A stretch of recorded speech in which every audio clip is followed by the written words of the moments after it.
আসসালামু আলাইকুম। Smart service engineer পক্ষ থেকে আপনাদের সবাইকে স্বাগতম। আজকে আমি আপনাদেরকে দেখাবো রেডসান সার্ভো কন্ট্রোল বক্সে স্পিড কিভাবে আনলক করবেন।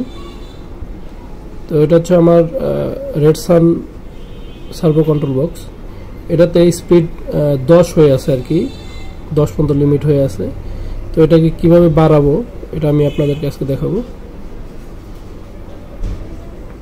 তো আমার সাথে থাকুন আর দেখতে থাকুন। আর যদি আমার ভিডিওগুলো ভালো লেগে থাকে অবশ্যই আমার চ্যানেলকে সাবস্ক্রাইব করে রাখবেন এবং কি বেল বাটনে ক্লিক দিয়ে রাখবেন যাতে পরবর্তী ভিডিওগুলো আপলোড হলে সবার আগে আপনি পেয়ে যান। আর আমাদের ফেসবুক পেজ আছে, সেটাতে ফলো দিয়ে রাখতে পারেন।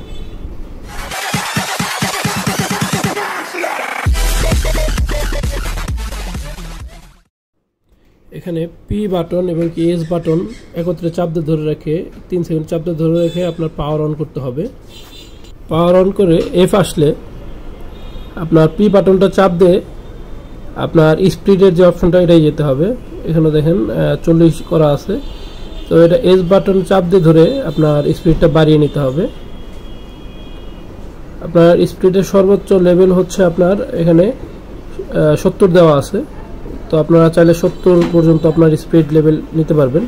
তো আপনার যতটুকু লাগবে আপনারা ততটুকু অনুযায়ী আপনার স্পিডটা কন্ট্রোল করতে পারবেন। তো এখানে এস বাটন চাপ দিয়ে আপনার যতটুকু লাগে এটা করার পরে পি বাটন চাপ দিবেন।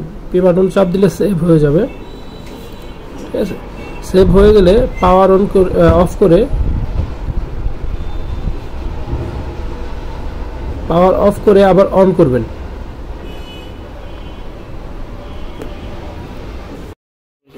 এরপর আবার পুনরায় পাওয়ার দেওয়ার পরে আপনার এখান থেকে পি বাটন চাপ দিয়ে এস বাটনে আপনার স্পিডটা আপনার অফ করে নেবেন। এখানে আমি 40 লিমিট দিয়েছিলাম, দেখুন এখানে আপনার 40 পর্যন্ত আমি করে দিচ্ছি। দেখুন এখন স্পিডটা কিন্তু বেড়ে গেছে, ঠিক আছে। এইভাবে আপনারা 70 পর্যন্ত স্পিড নিতে পারবেন,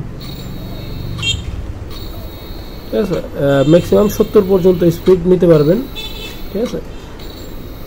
এটা রেডসান RS06 মডেলের একটা কন্ট্রোল বক্স। তো রেডসানের প্রায় 2 বাটনের যে কন্ট্রোল বক্সগুলো আছে সবগুলো এইভাবে আপনারা স্পিড আনলক করতে পারবেন।